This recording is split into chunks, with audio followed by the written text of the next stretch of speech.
नमस्कार। हमारे गांव में मिडिल क्लास वाले या हर गांव की बात बोलता हूँ, बहुत परेशान हो जाते हैं लास्ट में। क्योंकि उनको बस एक मजदूरी रहती है और उनके पास कोई काम धंधा नहीं रहता है। जब उनका लास्ट समय आता है 50-60 साल जब हो जाता है, जब उनके पास आमदनी नहीं रहती है, जब बिस्तर पर पड़ जाते हैं, जब दवा या खर्चे की ज़रूरत पड़ती है, तो उन लोगों के पास पैसा नहीं रहता है। तो कभी खेत बेचते हैं, तो कभी सोना गिरवी रखते हैं, तो कभी उधार लेते हैं। इसकी वजह से परेशान रहते हैं। हम लोग क्या है कि गांव वाले की 20 साल 25 साल ऐसे ही बस अपना एसटीडी में पढ़ाई लिखाई में भी निकाल देते हैं और कुछ काम नहीं कर पाते हैं। लेकिन रह गई बात की, एक हमारे गांव का लड़का था जो कि बहुत पढ़ा लिखा था। देखिए, पढ़ा लिखा जो रहता है वो उसको जल्दी काम नहीं मिलता है, लेकिन मिल जाता है ना तो अच्छे ढंग से मन से काम करता है। तो पढ़ा लिखा था और अपने घर पे पढ़ाई छोड़ दिया।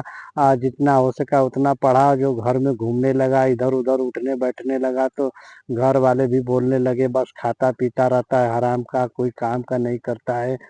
तो हमारे गांव में एक कहावत है, न घर का न घाट का, बस दुश्मन अनाज का। तो ऐसा बात रहता है। तो हमारे गांव में वो बहुत परेशान हो गया ताना सुन सुन के। तो उसने क्या किया कि उसने एक अपना विदेश जाने के लिए अपना पासपोर्ट बनवाया और उसके बाद इंटरव्यू दिया और उसके बाद अपना उसका वीज़ा लगा, तो उसने विदेश गया। जब विदेश गया तो वहाँ से कुछ पैसा अच्छा खासा खासा कमाने लगा, जो कि वहाँ पर भी मजदूरी कर रहा था। लेकिन मजदूरी करते करते वहाँ से बहुत बड़े जो होते हैं नहीं काम कराने वाले, जो ठेकेदार होते हैं, उनसे कांटेक्ट कर लिया। तो जाकर बात करने लगा, साहब मैं पढ़ा लिखा हूँ, आप मुझे ऐसा मजदूरी मत कराओ, कोई पढ़ाई लिखाई वाला काम दो। तो उसको वहाँ पे मैनेजर बना दिया गया, सुपरवाइजर सुपरवाइजर के तौर पर काम करने लगा। फिर उसके बाद उसका काम अच्छा देखा जब सामने वाला ठेकेदार ने, तो उसके ऊपर भरोसा किया। फिर बाद में बोला चलो भाई एक काम करो कि 2-4 लोग को और गांव से लेकर आओ, और मैं जितने भी कारीगर लेकर आओगे वर्कर, मैं उसके पीछे 10,000 5,000 रुपया दूंगा। तो उसने ये सब काम करना शुरू कर दिया। आज के डेट में उसने बहुत पैसा कमाया, इतना पैसा कमाया। लेकिन रह गई बात कि उसने किधर इन्वेस्ट नहीं किया अपना पैसा, बस दिखावा में ही। कभी महंगी गाड़ी तो कभी घड़ी। तो उसकी गाड़ी हर महीने 2 महीने में चेंज होती थी।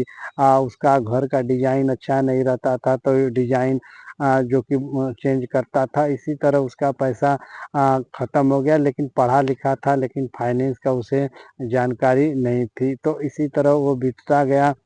तो लास्ट में उसकी जब उसकी शादी वादी हो गई, बीवी बच्चे जब हो गए, जब वो अपना पैसा जब कमा कर आया, तो यहाँ सब उसका पैसा खर्च हो गया। लेकिन खर्च होने के बाद रह गई बात की उसके बाद कुछ मिला नहीं। तो लास्ट में जब उसकी तबीयत खराब हो गई, तो पैसा जो किधर नहीं मिला, को घर पे जो सोना था वो गिरवी रखना पड़ा, और जो खेत था वो गिरवी रखना पड़ा।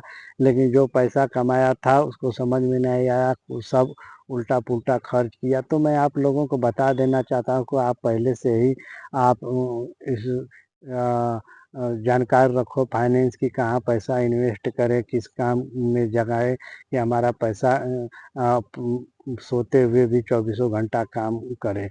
तो देखिए, आप पढ़ाई पढ़ोगे तो सिर्फ क्या है कि स्कूल जो है डिग्री के लिए बस पढ़ाता है, आप गवर्नमेंट का बस गुलामी करो। लेकिन बिजनेसमैन या कोई बड़ा क्रिएटर बनना हो, चाहे कुछ भी बनना हो, तो अपने पैरों पर खड़ा होकर बनना पड़ता है। तो उसके पास ऐसा नहीं कुछ आया, बस उसको रट्टा मराया गया था, तो वही देख कर चला। लेकिन अच्छा था, लेकिन अपने जीवन में कुछ नहीं कर पाया। लेकिन रह गई बात कि उसने कुछ नहीं कर पाया, लेकिन लास्ट में उसको बहुत परेशानी हुई और जो उसका कमाया धमाया था सब खत्म हो गया। और उसके घर वाले भी उसको अलग कर दिए। तो मैं आप लोगों से कहना चाहता हूँ कि आप लोग इन्वेस्ट करो और कमाओ, उसमें से एक हिस्सा एसआईपी की ही मोड पर आप लगाओ, लेकिन लगाओ। देखिए, थोड़ा थोड़ा पैसा एक दिन बहुत बड़ा पैसा हो जाता है। आप घड़े में एक एक बूंद पानी रखोगे, एक एक, या तो एक थाली ले लो, एक एक ये पत्थर गिट्टी रखोगे तो बहुत बड़ा हो जाएगा। उसी तरह एक एक बूंद से जैसे घड़ा भरता है, उसी तरह एक एक पैसे से बहुत बड़ा पैसा बनता है, लेकिन रह गई बात कि उस पैसे को भी आप इन्वेस्ट करने की जानकारी रहनी चाहिए कि नहीं मैं किसी जगह पैसा लगा दिया, वो पैसा लेकर भाग गया, ऐसा बात नहीं।